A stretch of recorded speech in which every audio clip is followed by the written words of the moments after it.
Puji Tuhan. Nah, kesempatan pagi ini saya akan sharing dengan saudara satu pewahyuan pengajaran firman Allah yang pagi ini saya berikan judul apa parametermu. Parameter apa, alat ukur apa yang Anda pakai mengukur dalam hidup kekristenan yang kita jalani ini. Karena ini yang menentukan kita menang, alat ukur kita yang kita pakai, kita kalah, kita menang. Kita mengalami terobosan, kita mengalami berkat mujizat yang dahsyat. Tergantung ditentukan ini, alat ukur apa, parameter apa yang kita pakai mengukur dalam perjalanan iman kekristenan kita. Mari kita baca ayatnya saudara ya, Matius pasal 16 ayat 21 sampai 23. Berarti kita masing-masing membaca satu ayat. Saya baca ayat 21, Anda 22, 23-nya sama-sama kita baca ya.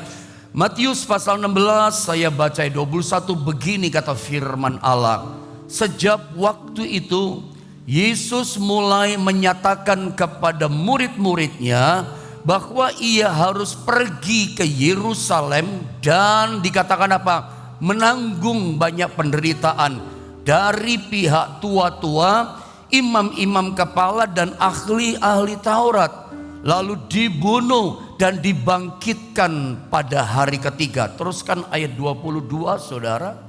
Tetapi Petrus menarik Yesus ke samping dan menegur dia, katanya, Tuhan, kiranya Allah menjauhkan hal itu. Hal itu sekali-kali takkan menimpa engkau. Ayat 23, mari sama-sama kita baca 1, 2, dan 3. Maka Yesus berpaling dan berkata kepada Petrus, enyahlah iblis, engkau suatu batu sandungan bagiku, sebab engkau bukan memikirkan apa yang dipikirkan Allah, melainkan apa yang dipikirkan manusia. Sekali lagi, tema firman Allah ini bentuk satu pertanyaan.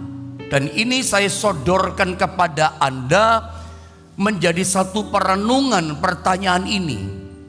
Parameter apa, alat ukur apa yang kita pakai untuk kita ukur dalam perjalanan iman kekristenan kita. Anda lihat gambar yang pertama, apakah Anda menyadari dalam hidup ini bahwa ternyata ada begitu banyak orang Kristen yang hari-hari ini tersandung dalam perjalanannya ikut Tuhan. Saya ulang saudara ya, apakah selama ini Anda menyadari bahwa yang terjadi adalah di kanan kiri kita, sekitar kita, ternyata begitu banyak orang Kristen gitu loh, yang hidup kekristenannya tersandung, jatuh dia dalam perjalanannya ikut Yesus. Ada banyak orang tanpa sadari dia jatuh. Kenapa dia jatuh? Padahal kalau kita lihat dia rajin ke gereja, masih ada dalam gereja. Sesungguhnya dia ibadahnya masih di gereja, bukan di gedung yang lain. Di KTP-nya masih Kristen, setiap minggu masih ibadah, bahkan mungkin terlibat dalam pelayanan di gereja. Ya, tapi hatinya mulai tawar. Itu kira-kira. Hatinya mulai ada kecewa. Hatinya mulai ada rasa kepahitan sama Tuhan. Memang masih ke gereja, masih berkata puji Tuhan, haleluya, shalom saudara, masih begitu. Tapi ternyata di dalam hatinya sudah mulai ada gap sama Tuhan, mulai ada jarak sama Tuhan. Kenapa mulai ada gap? Padahal tiap minggu ke gereja, komsel mungkin ikut, iya kan, melayani Tuhan iya juga. Tapi tanpa disadari hatinya mulai ada rasa kecewa sama Tuhan, mulai tawar, mulai hambar, mulai ada jarak dengan Tuhan. Kenapa mulai tawar? Kenapa ke gereja hari Minggu tapi hatinya mulai hambar? Karena mungkin dia berdoa gak ada jawaban. Dia merasa dalam pengikutannya kepada Tuhan, kok saya gak ditolong Tuhan ya? Kok saya udah setia kayak begini kok punya masalah? Kadangkala parameter yang kita pakai mengukur Tuhan ya, atau kehidupan yang kita alami, parameter ukurnya adalah pikiran manusiawi kita. Saya boleh ingatkan sama saudara pagi ini, kalau Anda jalani hidup kekristenan ini, yang kita pakai menilai alat ukur adalah cara berpikir kita manusia. Saya mau kasih tahu, maaf, kata-kata saya sangat tidak enak. Tidak enak mendengarnya, tapi saya pagi ini harus katakan, lepaskan ini sama saudara. Ya, kenapa kita merasa, saya katakan tidak enak, saya katakan karena kita mulai merasa begini, cepat lambat siap-siap saja pasti tersandung. Kalau kita menilai hidup ini pakai alat ukur cara berpikir manusiawi kita, kok saya udah setia kok ada saja ya masalah. Kadang kita ngomong sama teman kita, tanpa sadar udah mulai tawar tuh hati mulai. Kita mulai ngomong sama suami, kita mungkin mulai ngomong sama papa kita, mama kita, kenalan kita, atau mungkin istri kita. Kita berkata gini, kok ada-ada aja ya masalah ya. Kita ini kurang apa coba sama Tuhan? Udah menabur. Kita kurang apa? Udah setia minggu ke gereja. Kita udah bantu pelayanan pekerjaan Tuhan. Kok ada-ada aja ya masalah? Orang Jawa katakan, kok gak mandek-mandek yang masalah? Kok ada saja ya kesulitan? Kemarin masalah ini, sekarang masalah pekerjaan. Kemarin masalah ini, sekarang masalah yang baru. Yang kemarin belum selesai, datang masalah yang baru. Kadang mulut kita keceplosan berkata seperti itu. Atau kalau tidak terlontar di mulut kita, hati kita mulai ada kata-kata itu. Mulai terucap kata-kata seperti itu di hati kita. Itu tanda-tanda kita mulai tawar. Itu tanda-tanda mulai ada gap kita sama Tuhan. Masih ke gereja, masih melayani. Orang kalau seperti ini, sorry gak enak saya katakan, siap-siap saja, tunggu saja Anda lihat, pasti tersandung dia, jatuh dalam pengikutannya akan Tuhan. Kenapa? Parameter yang dipakai mengukur cara berpikir dia. Kenapa nggak pakai cara berpikir kerajaan Allah? Berpikirnya firman Allah, cara berpikir Kristus.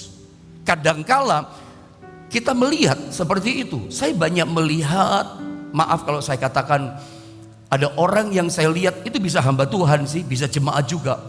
Awal-awal kehidupan kekristenannya, pertobatan cinta mula-mulanya, on fire banget. Luar biasa imannya. Ibaratnya kayak apa itu ya, kalau nanti lebaran atau tahun baru, itu kayak mercon tapi bukan mercon ya. Kembang api ya itu ya. Kembang api yang, mungkin saya salah ngomongnya apa ya. Kembang api semacam roket, itu apa sih namanya? Aduh kadang-kadang ngomong lupa ya. Ingat tapi nggak bisa ngomong saya. Kembangnya pakai roket nih, dibakar, cuos ke atas tuh, air mancur itu ya. Cuos, itu melesatnya dahsyat, cepat kecepatannya kayak roket betul dia. Kembang api yang roket itu ya, cuos, tinggi dia. Tapi tahukah Anda, pada titik tertentu mandek dia, titik tertentu tinggi berhenti dia. Lalu apa yang Anda lihat? Jatuh dia, tersandung. Seperti itu banyak orang yang sering kita lihat. Kadang kita heran, dulu luar biasa, kata-katanya menghiburkan, ya kan? Kata-katanya bikin kuat kita. Tetapi 1 tahun kemudian, 6 bulan kemudian kita ketemu, nggak ada bekas. Urapan yang dulu kita lihat, nggak ada bekas. Pemakaian Tuhan yang luar biasa, karena dia mungkin seorang hamba Tuhan, tanpa bekas. Nggak ada kita lihat tanda-tanda firman Kristus ada di hati, di mulutnya, tanpa bekas. Sampai kita heran, loh kok berubah ya? Dulu begitu luar biasa perkataan firmannya yang keluar dari mulutnya. Dulu begitu luar biasa dia doakan saya. Kok sekarang tanpa bekas? Tersandung. Kenapa tersandung? Parameternya salah. Alat ukur yang dia pakai mengukur perjalanan imannya ikut Tuhan salah, tersandung. Siap-siap saja, sorry saya katakan, siap-siap saja, tinggal tunggu waktu. Kalau apa saja yang kita alami di dunia ini, mau seneng mau gak seneng, Anda gak bisa dong memilih cuma mau seneng saja ikut Tuhan. Mau yang mulia, mau kuasa, mau mujizat, mau berkat terus. Alkitab katakan tanpa salib tidak ada mahkota, tanpa salib tidak ada kemuliaan. Anda maunya kemuliaan, salibnya gak mau, ya siap-siap saja, tersandung. Ini cara berpikir yang salah. Pagi ini perkenankan saya ingin meluruskan kembali iman kita. Tujuannya begini, saya mengasihimu supaya jangan ada di antara saudara yang tersandung dan jatuh tanpa bekas. Karena itu yang kita lihat dalam kisah yang barusan kita baca, Matius pasal 16 ayat 21 sampai 23. Saya tertarik dengan ayat 23. Kenapa Petrus tersandung? Anda tahu siapa Petrus? Salah satu rasul Yesus. Ini salah satu pemimpinnya para rasul. Seorang yang hebat ngomongnya, imannya juga pasti hebat. Ketika perahu mau tenggelam, semua ketakutan kan saudara ya. Petrus berkata, jika benar itu adalah Engkau Tuhan. Semua diam ketakutan. Petrus yang ngomong, jika benar itu adalah Engkau Tuhan, suruh aku berjalan di atas air. Yesus katakan, come on Petrus, datanglah Petrus. Petrus melangkah keluar dari air. Dia berhasil seperti Yesus, sama seperti Yesus, berjalan di atas air yang bergelombang besar. Semuanya ketakutan. Anda lihat, orang ini hebat sebetulnya. Tapi dalam ayat ini seperti tanpa bekas. Tersandung dia. Karena Yesus yang ngomong, bukan saya yang ngomong. Mari saya baca Matius 16 ayat 23. Perhatikan ayat ini. Maka Yesus berpaling dan berkata kepada Petrus, lihat kata-kata Yesus, enyahlah iblis. Dikonfrontasi, diserang Petrus. Enyahlah iblis, kata Yesus, engkau ini suatu batu sandungan bagiku. Sebab apa saudara? Engkau bukan memikirkan apa yang dipikirkan Allah, melainkan apa yang dipikirkan oleh manusia. Bapak Ibu Saudara, sebetulnya dalam kisah Matius 16 ayat 23, yang dikonfrontasi, yang diserang bukan Petrusnya, tapi spirit pikiran yang ada dalam diri Petrus. Itu yang diserang. Karena Petrus berpikir gini, kalau kita baca ayat ini jelas ya, spirit pikirnya diserang, kamu ini batu sandungan bagiku. Jadi kalau ada tanya, kenapa orang tersandung? Hamba Tuhan kok jatuh tersandung? Karena dia pakai alat ukurnya pikiran manusia. Yesus berkata, sebab engkau bukan memikirkan apa yang dipikirkan Allah. Harusnya jalani hidup iman Kristen kita, pakailah cara berpikir Allah. Ada punya masalah pagi ini? Atau ada yang lagi sakit hari ini? Berpikirlah pakai cara berpikir kerajaan Allah, bukan berpikir manusia. Spirit berpikir manusia itu membuat kita tersandung. Ya, engkau ini hanya memikirkan apa yang dipikirkan manusia. Kamu batu sandungan bagiku. Tersandung dia. Makanya kalau kita kembali kepada ayat 21, 23, saya minta tolong multimedia balik lagi. Di ayat 21 Yesus itu bicara, atau saya baca saja ya pelan-pelan ya supaya Anda paham ya. Karena ini sifatnya kan mengajar ya. Jadi saya baca dari ayat saja. Sejak waktu itu Yesus mulai menyatakan kepada murid-muridnya. Yesus mulai bercerita bahwa ia harus pergi ke Yerusalem. Untuk apa ke Yerusalem? Yesus berkata begini, menanggung banyak penderitaan. Yesus bicara mengajar soal penderitaan. Aku nanti akan menderita di Yerusalem. Lalu apa lagi? Ya, dari pihak tua-tua, imam-imam kepala dan ahli Taurat. Lalu ada kata ini, lalu dibunuh. Petrus, murid-murid dengar kata dibunuh, ditangkap, menderita. Bukan cuma itu saja, sampai mati dibunuh. Begitu dengar kata dibunuh, kata di belakangnya udah hilang, lupa mereka. Yesus katakan di belakangnya, dan dibangkitkan pada hari ketiga. Itu hilang kata-kata. Yang nancep di pikiran, di hati adalah aku menderita, aku sengsara di Yerusalem, aku dianiaya oleh imam-imam dan pihak tua-tua, bahkan dibunuh. Kata itu nancep. Dibangkitkannya lupa. Lalu apa yang terjadi? Petrus yang rupanya dia ikut Yesus, jadi rasulnya Yesus, jadi muridnya Yesus. Yesus dibuka rahasianya. Kenapa dia tersandung jadi batu sandungan? Sebab cara berpikirnya berpikir manusia, yang spiritnya diserang sama Tuhan. Kamu mestinya berpikir Allah, bukan cara berpikir manusia. Kamu batu sandungan bagiku. Makanya lihat, orang kalau cara berpikir manusia, dia akan kayak Petrus begini. Yesus ngomong penderitaan, Yesus ngomong sengsara, disalib, dibunuh di Yerusalem, maka Petrus langsung tarik tangan Yesus ke samping dan menegur dia. Kok berani ya Petrus menegur Yesus? Atas dasar apa Petrus berani tarik tangan Yesus? Lagi ngajar, nah sopan sebetulnya. Saya suka kasih gambaran, kalau saya gembala lagi mengajar firman seperti ini, lalu misalnya salah satu full timer gereja Rio misalnya main keyboard, tiba-tiba tarik tangan saya, menegur saya. Lu atas dasar apa? Kok berani banget di depan banyak orang yang mendengar? Itu kan nekat. Coba punya gambaran gak? Itu yang dilakukan oleh Petrus. Menegur itu perbuatan nekat. Atas dasar apa? Dia berkata begini, Tuhan lihat kata-kata ini, ayat 22. Ini penting, ini penting. Ini message penting buat saudara. Ini pewahyuan yang penting jadi rema buat kita. Kenapa dia nekat? Dikatakan itu ini, Tuhan, Petrus pikirannya loh. Kiranya Allah menjauhkan hal itu. Apalagi hal itu sekali-kali takkan menimpa engkau. Itu kata Petrus.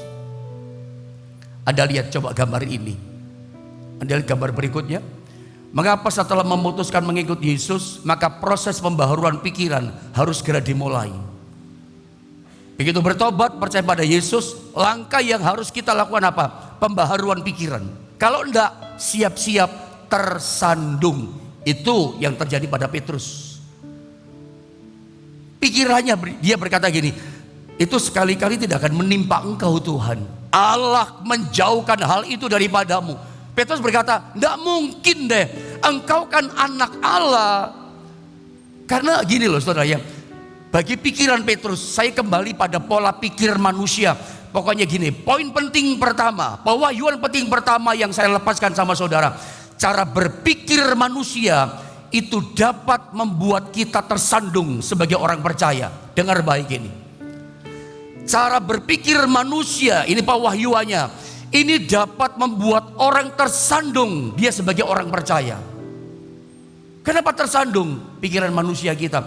Bagi pikiran Petrus, rekodnya Yesus nggak mungkin dong ditangkap. Dalam pemikiran manusiawinya Petrus, kerangka berpikirnya, nggak mungkinlah Yesus anak Allah, Mesias yang hidup itu bisa kalah. Dalam benak pikiran Petrus, nggak mungkin Yesus kalah. Karena memang Petrus itu melihat Yesus berjalan di atas air. Hebat kan? Yesus itu bagi Petrus kayak Superman. Mana ada Superman kalah? Mana ada ceritanya di film Superman mati? Bagi Petrus, Yesus punya track record yang tak terkalahkan, tidak bisa mati gitu. Nggak bisa orang kalahkan, apalagi ditangkap. No. Dalam pikiran Petrus begitu. Makanya saya katakan, kalau kita beriman pada Tuhan, tapi cara berpikir kita manusia, ya siap-siap saja akan pasti tersandung. Petrus tersandung karena ini. Dia berpikir, nah mungkin kalah, mana bisa ditangkap. Petrus tuh pernah lihat loh, ketika Yesus bawa dia ke Gadara di Gerasa. Itu orang kerasukan setan legion, 2000 setan lebih merasuk satu orang. Yesus gak ngomong apa-apa. Yesus gak usir itu setan dalam diri orang dari Gadara itu. Orang yang kerasukan setan datang sendiri sama Yesus, sujud menyembah. Jangan hukum aku sekarang kan belum waktunya. Setan ketakutan loh. Petrus lihat 2000 setan lebih legion ketakutan. Yesus gak bikin apa-apa. Petrus lihat loh.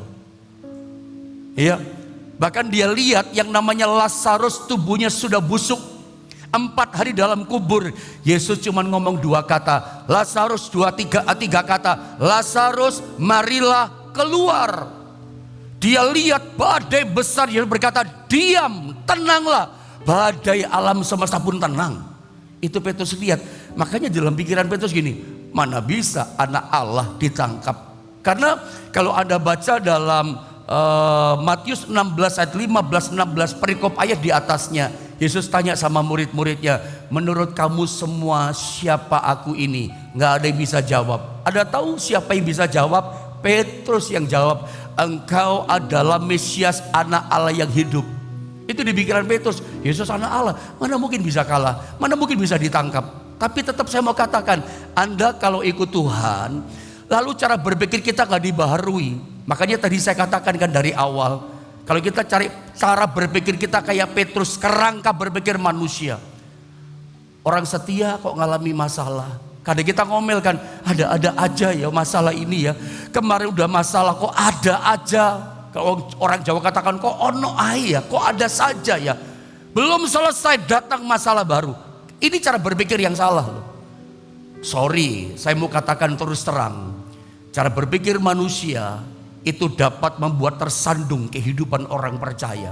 Saya tidak ingin Anda tersandung. Ikut Tuhan, iman Kristen, pakailah cara berpikir Kristus. Makanya hal pertama, begitu kita percaya pada Yesus, yang harus kita lakukan apa? Baharui pikiran kita. Lihat Roma 12 ayat yang kedua. Roma 12 ayat yang kedua. Ayo Bapak Ibu Saudara sama-sama kita baca dong ayat ini. Roma 12 ayat yang kedua. 1, 2, dan 3. Janganlah kamu menjadi serupa dengan dunia ini, tetapi berubahlah oleh pembaharuan budimu, terus sehingga kamu dapat membedakan mana kehendak Allah, apa yang baik, yang berkenan kepada Allah, dan yang sempurna. Nasihat firman Allah, kita nggak boleh serupa dengan dunia ini. Cara berpikir kita, cara hidup kita. Firman mengajar keras, tetapi berubahlah oleh pembaharuan budimu, renewing your mind. Berubahlah cara berpikirmu, kata Alkitab dalam bahasa Inggris. Begitu percaya pada Tuhan, begitu bertobat secara pribadi mengakui Yesus juru selamat Tuhan kita, harus segera pikiran kita dibaharui. Kalau enggak, tersandung tanpa bekas. Nanti orang kaget, kok kata-katanya ngomongnya beda ya. Dulu Tuhan luar biasa. Dulu kalau ketemu kita ngomongnya bagi Tuhan gak ada yang mustahil. Pak percaya Pak, Tuhan pasti tolong hidupmu. Sekarang gak ada. Sekarang penuh ketakutan, penuh kekhawatiran, penuh kepahitan, ngomel aja tanpa bekas. Kenapa? Itu ciri-ciri orang Kristen tersandung. Itu ciri-ciri hamba Tuhan, pelayan Tuhan tersandung. Ngomongnya nggak ada Tuhan, nggak ada perkataan firman lagi, tersandung. Saya tidak ingin Anda tersandung. Belum terlambat pagi ini. Baharui cara berpikir kita. Karena kenapa kita mesti baharui cara berpikir kita? Oh iya. Karena dunia dan kerajaan Allah, saya ulang. Cara berpikir dunia dan kerajaan Allah itu mempunyai parameter, punya alat ukur yang berbeda. Saya mau kasih contoh saudara ya. Jadi dengar baik-baik pada poin bagian ini. Kenapa cara berpikir kita mesti berubah? Jalani iman Kristen bukan cara berpikir kita manusia. Hadapi realita hidup, kadang masalah datang, berpikirlah kerajaan Allah. Oh, aku sedang diproses oleh Tuhan. Oh, Tuhan izinkan terjadi, pasti untuk mendatangkan kebaikan. Berpikirnya positif, bukan berpikir negatif. Ada-ada aja ya masalah ini, belum selesai kok datang lagi. Nah itu dibaharui itu pikiran. Kalau tidak, sorry, siap-siap tersandung tanpa bekas. Saya tahu apa yang saya katakan sangat-sangat tidak enak Anda mendengarnya. Tapi saya harus berani mengatakan kepada Anda, karena ini firman Allah, saya gembalamu mengasihimu. Jangan tersandung. Makanya baharui pikiran. Karena cara menilai alat ukur kerajaan Allah dengan alat ukur dunia itu beda. Saya kasih perbandingan. Parameter, lihat gambar ini. Parameter atau alat ukur tentang namanya kebesaran, kemuliaan misalnya, kehebatan seseorang di dunia ini. Cara pandang dunia, cara berpikir dunia dengan cara pandang, cara berpikir kerajaan itu beda loh. Kalau kita baca dalam Lukas 22, 24 sampai 27, ya, ini ada satu konflik di antara para murid. Saya berharap kelihatan ini ayat ya. Terjadilah juga pertengkaran di antara murid-murid Yesus. Apa yang dipertengkarkan saudara ya? Siapakah yang dapat dianggap terbesar di antara mereka? Besar-besaran, aku yang paling hebat, aku yang paling besar. Ribut, konflik, bertengkar. Lalu ayat 25, Yesus berkata kepada mereka, raja-raja, bangsa-bangsa memerintah rakyat mereka dengan orang-orang yang menjalankan kuasa atas mereka disebut pelindung-pelindung. Lihat ayat 26. Tetapi kamu tidaklah demikian, kita tidaklah demikian, melainkan yang terbesar di antara kamu, terbesar menurut kerajaan Allah bagaimana? Hendaklah menjadi sebagai yang paling muda, yang paling terakhir, ya, dan memimpin sebagai pelayan, sebagai hamba yang melayani, rendah malahan. Lihat 27. Sebab siapakah yang lebih besar, yang duduk makan atau yang melayani? Bukankah dia yang duduk makan itu ukuran dunia, dilayani? Tetapi aku ada di tengah-tengah kamu. Yesus kasih contoh, lihat aku sebagai pelayan, rendah pelayan itu. Tapi aku rendah pelayan. Ini cara berpikir kerajaan Allah. Karena Yesus itu kan mengajarkan the kingdom of God. Datang kerajaan Allah. Yang dia ajarkan adalah prinsip kerajaan Allah. Terbesar, termulia, terhebat dalam kerajaan Allah. Justru dia melayani. Justru dia mengalah. Justru dia rendah. Beda dengan tingkat kebesaran seseorang. Ya, di dunia ini itu akan menentukan fasilitas yang dia dapatkan. Ini cara dunia maksud saya. Saya tadi lupa menambah ini kalimat. Tapi yang saya tulis ini adalah parameter alat ukur penilaian dunia. Tingkat kebesaran seseorang di dunia ini itu akan menentukan fasilitas yang dia dapatkan. Dan kita masih hidup di dunia. Kadang saya saja sebagai pendeta ya merasakan itu. Ya, karena mungkin saya tidak usah ngomongin yang lain ya. Ngomong skup saya saja pendeta. Kadang pendeta itu ada kelasnya. Jujurlah. Memang begitu saudara ya. Saya mau ngomong bagaimana, tidak ngomong bagaimana gitu saudara ya. Pendeta saja itu ada level kebesarannya. Oh, ini pendeta besar dari ibu kota. Tidurnya mesti di hotel bintang 5. Loh, kenyataan itu di dunia. Betul memang begitu. PK-nya persembahan kasih. Oh, ini pendeta besar. Beda dong. Itu kenyataan kan. Di dunia masihan kita hidupnya. Kebesaran seseorang itu menentukan fasilitas yang dia dapatkan dan nikmati. Itu di dunia seperti itu. Tidurnya di sini, PK-nya di sini. Nanti dia mesti dijemputnya pakai ini dan segala macam ini. Banyak hal. Pendeta saja hamba Tuhan itu ada level kebesaran. Oh, dia hebat, dia besar, dia terkenal, mesti diperlakukan begini. Itu di dunia. Tapi dalam kerajaan Allah, Anda lihat gambarnya dengan cepat karena waktu jalan terus. Orang besar di mata dunia adalah orang yang dilayani.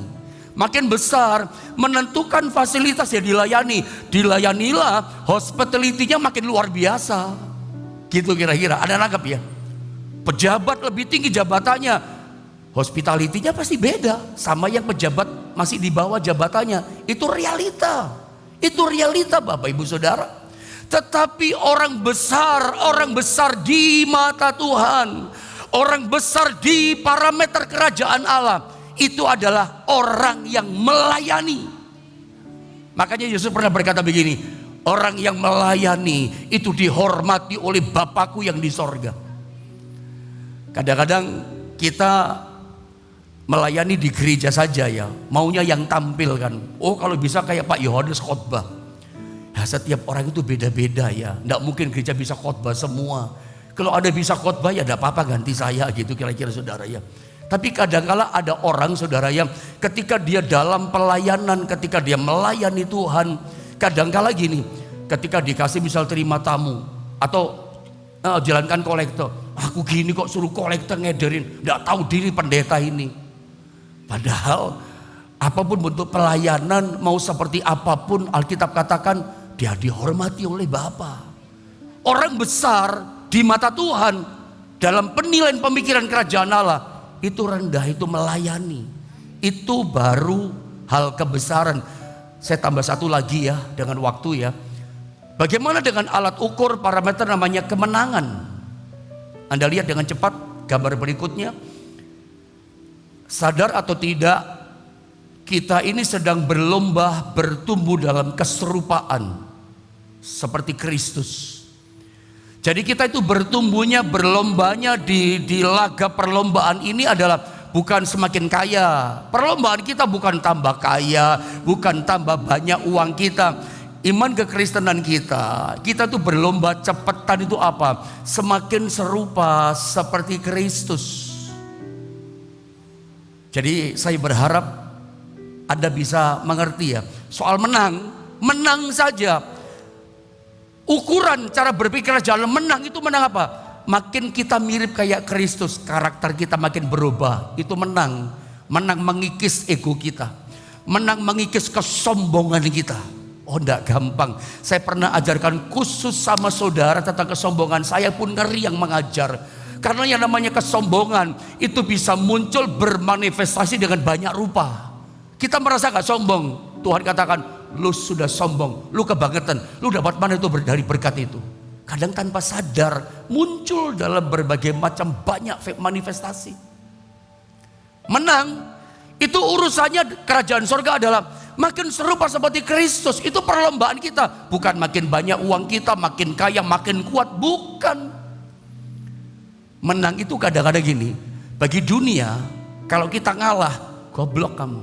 Sorry ya kata-kata saya. Kadang butuh kata-kata yang lugas apa adanya supaya sadar, iya ya gitu. Mengalah, padahal kita nggak salah. Itu bagi dunia katakan bodoh kamu, pecundang kamu, ya, nggak pintar kamu, kurang pengalaman kamu. Bagi orang dunia mengalah itu bodoh. Tapi justru dalam parameter kerajaan Allah, orang mengalah itu menang. Orang mengalah ketika kita nggak salah, nggak mau ribut sama seorang, kita sadar Tuhan katakan nggak boleh balas kejahatan sama kejahatan. Kita ngalah. Saya katakan saat kita ngalah karena firman, karena kita mau bertumbuh serupa seperti Kristus. Anda tahu, ketika kita ngalah itu ada karakter ego kita yang keluar, yang ada apa? Karakter Kristus yang masuk. Anda ngerti maksud saya ya? Ketika kita mengalah, dunia katakan bodoh kamu, geblek kamu. Tapi saat kita mengalah, itu ego kita itu keluar. Kesombongan kita keluar. Kita kan gak mau kalah, dibodohin sama orang. Tapi kadang-kala kita mesti ngalah. Contoh terakhir deh, lalu selesai. Contoh Anda lihat kisah tentang Abraham, Kejadian pasal 19. Ini saudara ya, Kejadian 13 ayat 9 sampai 11. Kalau Anda kelihatan, saya cerita saja. Abraham tuh ngalah sama keponakannya. Lot, jangan kita bertengkar. Apa kata dunia? Lu ke kanan, om ke kiri. Kalau kamu ke selatan, om ke barat dan seterusnya. Ngalah Abraham. Kamu pilih dulu. Lot pilih semua yang terbaik. Yang gak terbaik bagiannya Abraham. Abraham ngalah loh. Lot pilih Sodom, kayak taman Tuhan. Singkat kata saya potong dengan cepat.